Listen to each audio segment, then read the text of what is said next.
sun is shining down on the valley. Hope to be a fly fish till the day that I die. Spring has thawed out the long bitter winter. The water is clear and the skies are blue. I'm standing in the middle of the Delaware River. Might even catch and release one or two. Life is good when I'm wading the river. Gets even better when I cast a fly. If I catch a trout, it don't really matter. It's fun just to be here and give it a try. Stoneflies and caddis in the riffles are plenty. Mayflies are courting on fragrant breeze. The cedar waxwings come down from the heavens, wait for their dinner up in the pine trees. Trout is rising in the far eddy.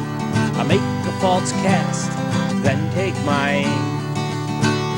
If he takes the fly, I'd feel so much better.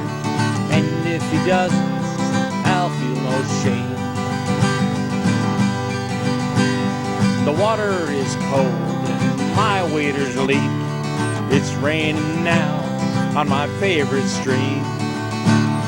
I'll bear it all, just fish with a feather. So when I sleep I will have a sweet dream. Life is good when I'm wading a river. Gets even better when I cast a fly. Trout, it don't really matter. It's fun just to be here and give it a try. Ripples and waves, pools and eddies, trout are rising for the dry fly. And the sun is shining down on the valley. Hope to be a fly fish till the day that I die. Spring has thawed out the long bitter winter.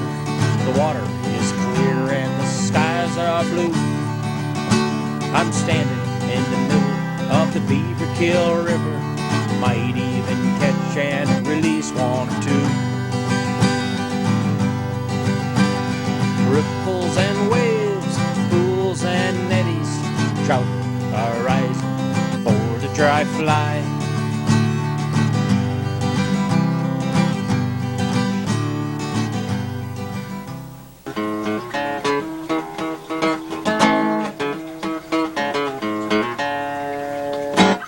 Hey folks, how you doing? Kurt Nelson here for Riffles and Waves. And I was just sitting here playing my guitar, getting ready to do today's show. And then voila, you came in and surprised me. So anyway, here we are. This is show 2 of Riffles and Waves, season 3, and it's 2005. Can you believe that? It's 2005 already. Well, it's been a while. I did the show for 2 years, 20 shows each year, and this year I'm working on show number 2, and we'll see how far we get. January is a good time for fly tying, so that's what we're going to cover today. What we're going to cover today actually is the tools used in fly tying, and we're going to talk about all the things, the basic things you need, and some of the things you don't need, but you'll probably get anyway, okay? Because fly tying is a gadget kind of sport. Most of the people like to have gadgets and goofy things around, and I'm one of them. My fly tying bench is very much a mess right now because I'm set up to do today's show, which is tools, and I'm also going to do a show about materials for next week. So you're going to want to watch next week because I'm going to talk about some of the basic materials you'll need to get started in fly tying, and then you can go to any store or wherever and pick up the materials you need and the basic tools, and for very low cost, get into the world of fly tying and perhaps take a class. It's December right now, and I'm working on January's show, so tonight is my last fly tying class for the December season, the fall season. I'm going to do another one in January, and that should be over there around Gander Mountain. It's free of charge to the public.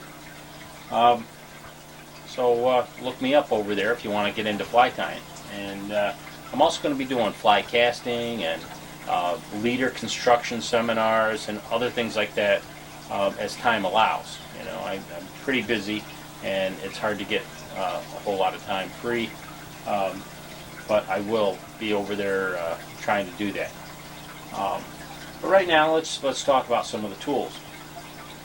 First of all, you're going to need a fly tying vise, and it behooves you to get a good vise. Okay, you don't want to mess around with dinky, cheap vices. They're all right at first, and usually when you get a fly tying gift as a present, you get a cheap vise. It's not to say that the people are cheap for giving it to you, but they just don't know. A lot of people don't know a whole lot about fly tying tools and how important they are when you start tying, and it makes the job easier. My goal when I tie flies is to do a lot of flies as quickly as possible that catch fish. So I only want flies, I only want to tie a fly if I think it's going to work and catch a fish. And I try to set it up so I can tie like a dozen of each fly every time I sit down at the bench. Because after a few times, after you sit down 10 times, you have over 100 flies. That's a pretty good number. And if you tie different colors of quill-bodied flies or caddis flies, you tie 10 of one size, 10 of another size in the same color, and then you tie 10 of the first size in a different color, and then 10 of another size in a different color. You've got 40 caddis flies of different colors and sizes, and that's what you want when you're on the stream. Now, right here is the basic tools that you need. Okay, I have a vise, I have hackle pliers, I have a bodkin or a dubbing needle with the half-inch tool in the end. That's important. It's just a little hole in the end. Very helpful. And I have some scissors. There goes my bobbin. But I have some scissors with large holes for your fingers. You don't want to just use your typical bathroom scissors because the holes are too small. And these are extremely sharp. These scissors are sharp and pointy, and they give you really precise cuts. Also on my vise, I have a neat little gadget here. It's called a hackle gauge, and it's got a little piece of metal sticking up there. You wrap your hackle around it, and you can measure the length of the hackle for that particular fly. Another little tool that I find very handy is just a simple little magnet. I put that on my vise stand, and I can put like 6 hooks in there. And then I know that's how many hooks I'm going to tie. I sit down and tie those hooks, and then I put 6 more in there. That way, you don't have to keep digging them out of the thing, out of your container for hooks. Okay? We'll talk about hooks and feathers next week when we cover materials. But these are the basic tools needed. Okay? And I don't know what's going on with this thing. It's all wrapped around there. There we go. Now we're all set. There's our bobbin and our thread. And let's go through these tools one by one now. Your vise is designed to hold hooks. This is a cam operated one, and the jaw is pinched down here. This is a Dyna King, Kingfisher, and this one retails for about $115. And for the money, this is probably the best vise I've ever used. It's all stainless steel. The jaws have two little grooves, one for larger hooks, one for smaller hooks, and then I use the tip for my dry flies. Also in the cam, it has like a little locking position. You can feel it lock down on the hook, and it's a pretty neat little device that when you know you're in, you're in. You feel it kind of click right in, and that keeps it from coming loose on you. Okay, so that's a nice little thing. Also, this vise comes with what's called a hackle or a material clip. It's a spring that's wrapped around the shaft of the jaws, and you put material in there while you're tying, and it holds it out of the way. So that's your vise. Now I have another one here. This has a rotating hand that it's similar to the cam operated. This one here has little pinchers, and as you tighten these down,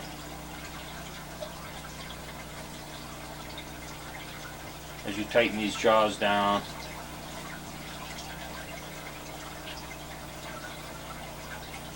as you turn this thing here, it clamps on your fly.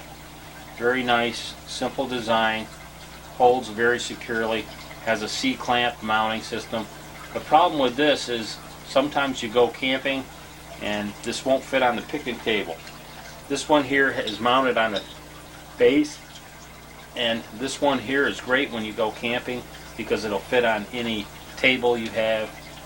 You don't have to worry about the C-clamp not fitting, and you can sit and tie flies while you're enjoying your dinner and waiting for the evening hatch perhaps. So I prefer the pedestal mount over the C-clamp, although I have both. I have a lot of different vices on my shelf back there. I collect a lot of old ones, and I just think they're fascinating and unique. And a lot of times you can get them at garage sales fairly cheap. This one here was $2, and it's a good vise. I still use it today. It's a very old design, but it works. Okay, but my favorite is the Dynaking Kingfisher. This is the one I take with me everywhere I go, and again, that's about $115 at most retail markets.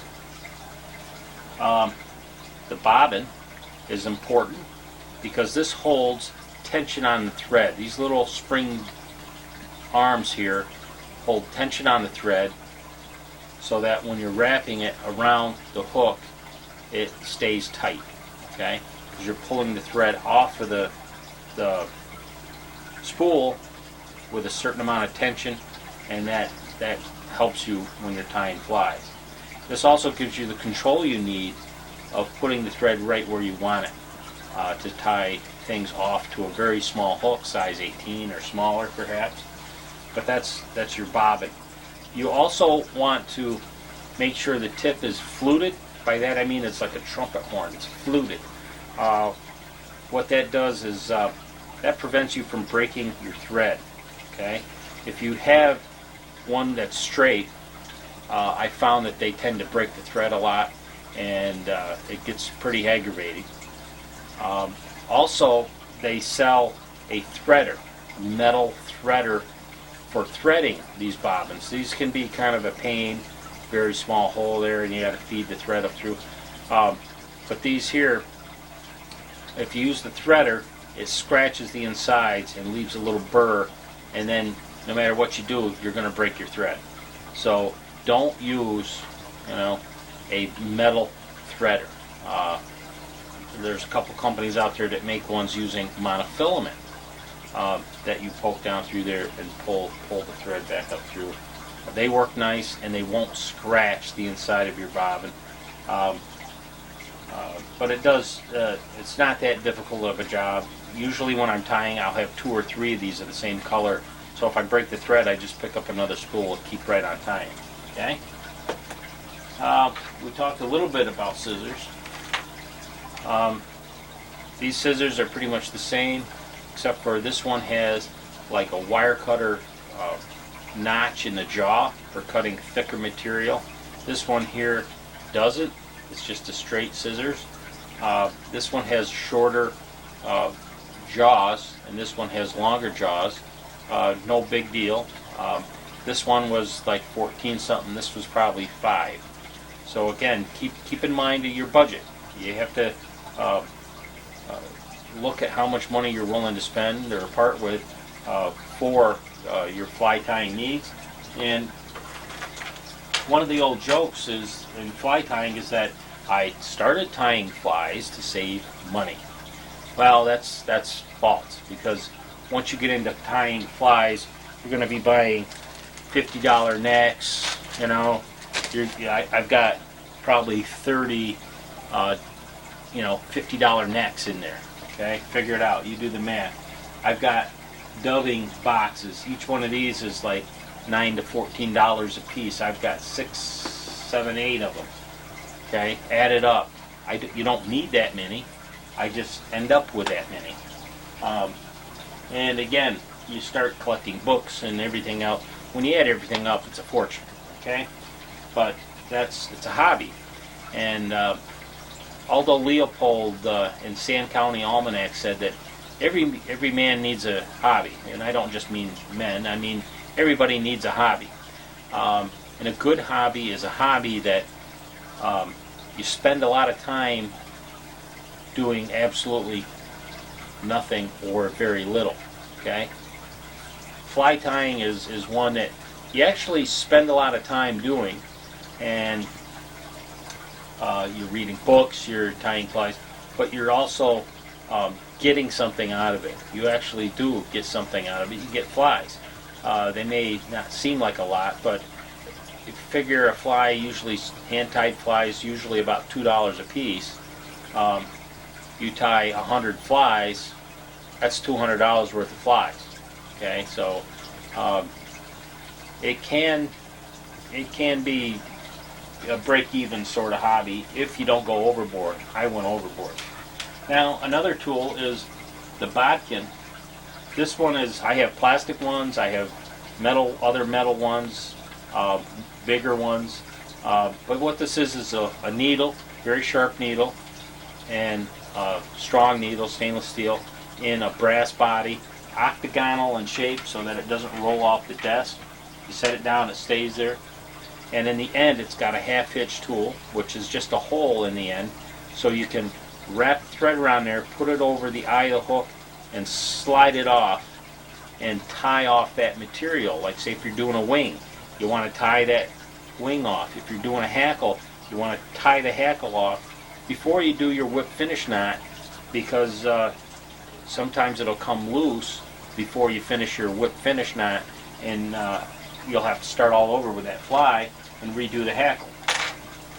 Speaking of hackle, we have hackle pliers. Hackle pliers come in a variety of sizes, shapes, and configurations. Keep in mind your budget. I have probably 1 or 2 of every kind out there. This is a spring-loaded, spring steel one. This is a little metal one, stainless steel, a little rubber on the jaw there. Helps you hold the hackle when you wind it around the hook. This is my favorite one. This is from England. This is spring steel, and it's just a simple little piece of metal, and it clamps on the hackle like you just wouldn't believe. Those are my favorite. The nice thing is the hole needs to be big enough so that you can have your finger in there and wrap it around when you're wrapping your hackle. It makes it very easy. Here's one with a small hole. I can't get my finger in there. Don't like it. Don't use it. I use it for demonstrations like this. Now those are the basic tools you need. Now I'm going to talk about a few things that are nice to have. Not necessarily. You don't have to have them, but they're just nice to have things. Sorry. I digress. Here's a couple of things that you will have to have. Hair stackers. What you do is you put a little piece of deer hair in the tube, tap it on the table, carefully pull it apart, and it will line up all the deer hair, elk hair fibers together so that you can do an elk hair caddis or a bass plug or one of those flies like that. Very important to have if you're going to do elk hair caddis. And I absolutely insist that folks carry an elk hair caddis selection in their fly box. If you go fishing and you don't have a size 18 Tad and caddis, I think you might as well go home, because if they're hitting the size 18 Tad and caddis, you probably won't catch any fish unless you have one. So make sure you tie some elk hair caddis, and I'll show you how in the next few weeks. So we'll be doing an elk hair caddis on the show. Another thing I have here is your tying wax. This might fall under material for fly tying, but it's basically a tool used in dubbing the material on the body to make the dubbed body. And next week we'll talk more about materials, and I'll probably cover a little bit about the wax as well. But that's the basic tools you're going to need. A vise, hair stackers, hackle pliers, a bodkin with the half hitch tool in the back, and a bobbin with a spool of thread.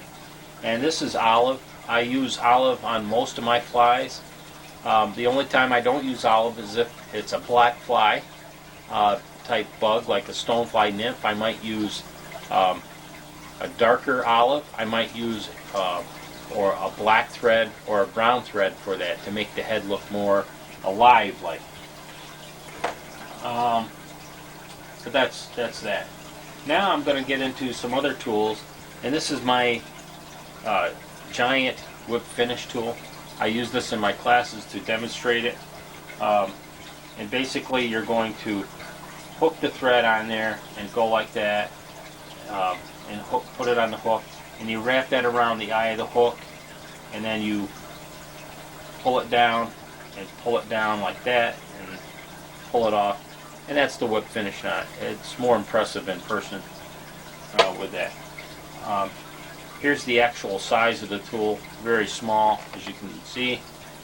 A lot of these tools are very small, but the whip finish knots rotate in the handle. This one doesn't. This is a spring-loaded one, and the reason I don't like this one is sometimes you pull it too hard and the thread comes off. So those are probably less expensive than this one. This is a one-piece design. You hook your thread on there like that, wrap it, and pull it off. Okay, that's your whip finish knot, and again, that takes some practice. Another neat tool is the dubbing spinner. Okay, you're going to make a loop in your thread like so, and then you're going to put this on there. Let me get my thread tight. There we go. And you're basically going to take that and then spin it with the dubbing on there, and it holds the dubbing in the thread.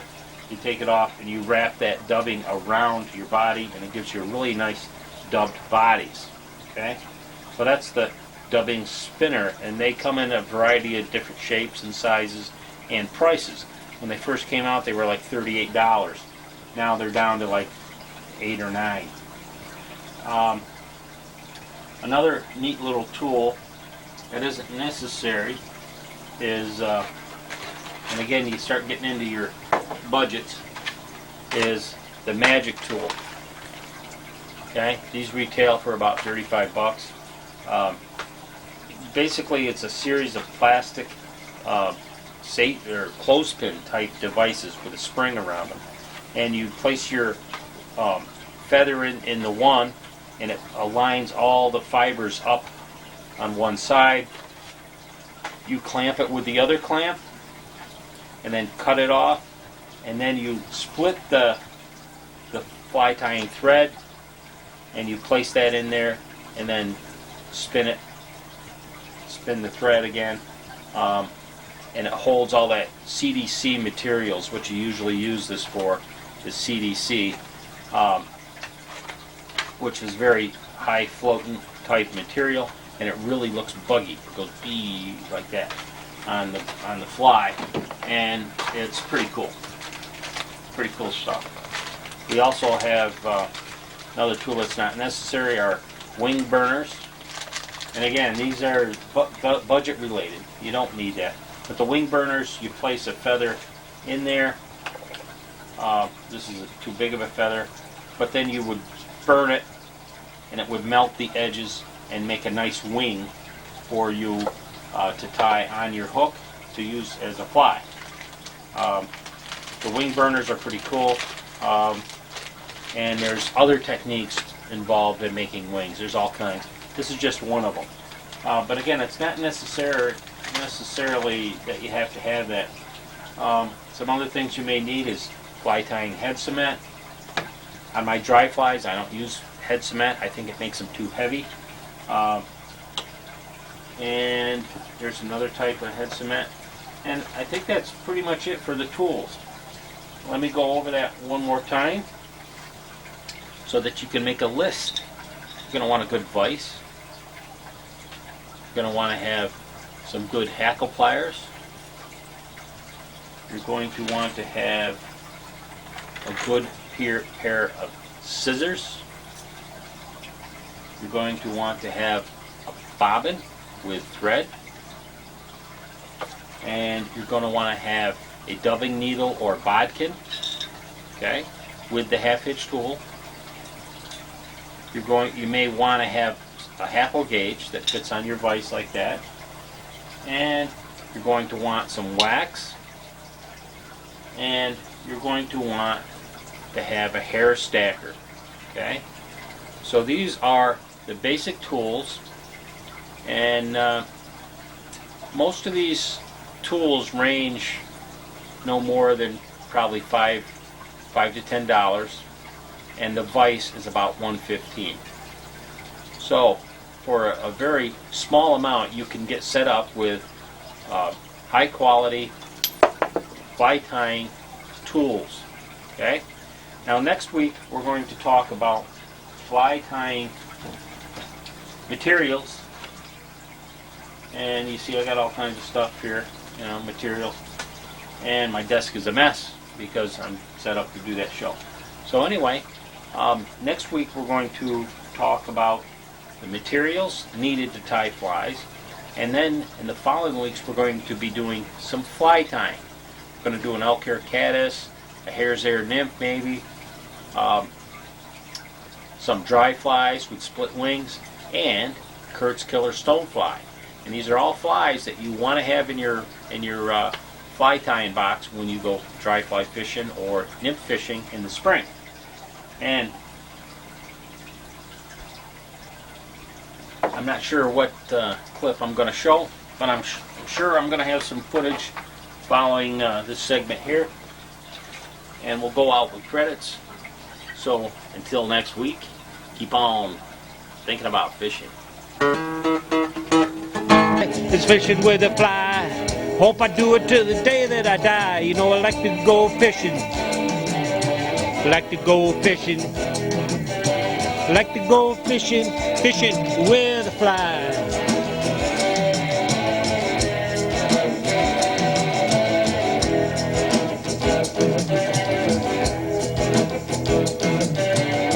All winter long, sit up in my room, tying flies while whistling a tune. Yeah, I like to go fishing. Like to go fishing. Like to go fishing. Fishing with a fly.